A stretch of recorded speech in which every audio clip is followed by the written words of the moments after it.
Bom, essa é uma pergunta que já foi feita milhares de vezes. E é triste ver que alguns pastores respondem isso com indiferença e com irreverência, tratando como um tema irrelevante, cometido apenas por adolescentes. Mas essa é uma prática, é um mal que assola milhares de cristãos em toda parte do mundo. O que a Bíblia tem a nos dizer sobre a masturbação? Há um texto muito interessante na primeira carta de Paulo aos Coríntios. Aos solteiros viúvos digo, é melhor que estejam como eu, diz Paulo. Mas se não podem, casem-se. É melhor casar do que se abrasar ou abrasar-se. A NVI traz a tradução, é melhor casar do que viver ardendo de desejo. O que esse texto nos mostra? Ele aponta para o alívio da tensão sexual.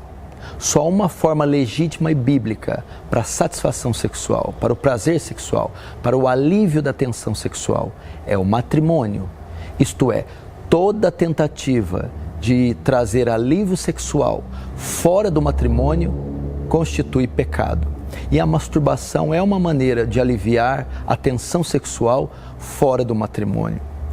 Logo eu entendo que a masturbação não deve ser praticada pelos cristãos. Ela é uma forma também de porneia, de prostituição. Alguns fazem uso de Mateus capítulo 5, verso 28, dizendo que se alguém olhar para a mulher com intenção impura, já adulterou com ela. E dizer que a masturbação só é pecado porque ela é cometida quando alguém pensa em outra pessoa cometendo adultério assim contra ela. Mas não acredito que seja apenas aí que a prática seja caracterizada como pecado. Como eu disse, toda forma de alívio da tensão sexual fora do matrimônio é pecado. Seja você pensando em alguém ou não pensando, seja você tendo o estímulo A ou B. Deus instituiu somente essa forma legítima, o casamento. Você me diz, mas como um jovem pode aguentar tanto tempo? Se ele já é despertado tão cedo para a sexualidade, como ele vai conseguir ficar sem ter relações até o seu casamento? Como ele vai fazer para ter alívio da tensão sexual?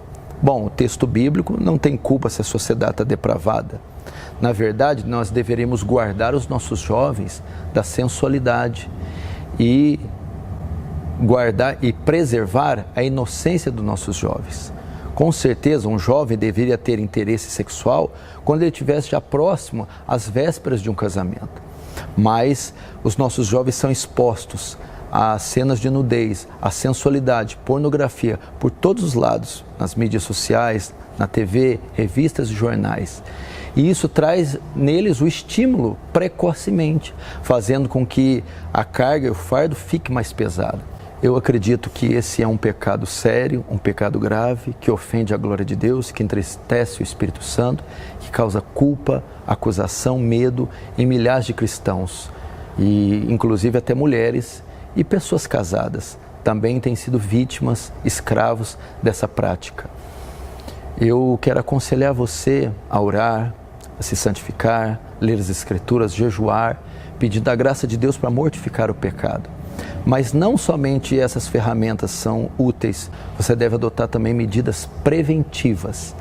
Eu dou uma dica para você que quer vencer o pecado da masturbação. O que está mais próximo do processamento mental, dos nossos pensamentos? A visão. Então, muitas das vezes, essa prática, ela só é feita com estímulo visual. As pessoas que têm o hábito de praticar a masturbação consomem muitas imagens sensuais, imagens de nudez e pornografia. Por essa razão, causam estímulos e elas invariavelmente vão cair nessa prática. Você deve guardar os seus olhos das imagens de nudez, das imagens sensuais, preservando assim a sua mente. Preservando a mente, você não vai ter o estímulo e junto com os meios da graça, você vai ter mais condição de exercer domínio sobre o desejo dessa prática. Essa é a minha dica para você, jovem, irmão ou irmã, casado ou solteiro, que tem sido escravo dessa prática. Foge, como o apóstolo Paulo diz, da prostituição. Foge desses pecados. Quanto menos contato você tiver com sensualidade, quanto mais você colocar coisas boas diante dos seus olhos, quanto mais a sua mente for saudável, menos você vai cair nessa prática, podendo honrar assim Deus com o seu corpo, com a sua mente, com o seu coração. Deus te abençoe.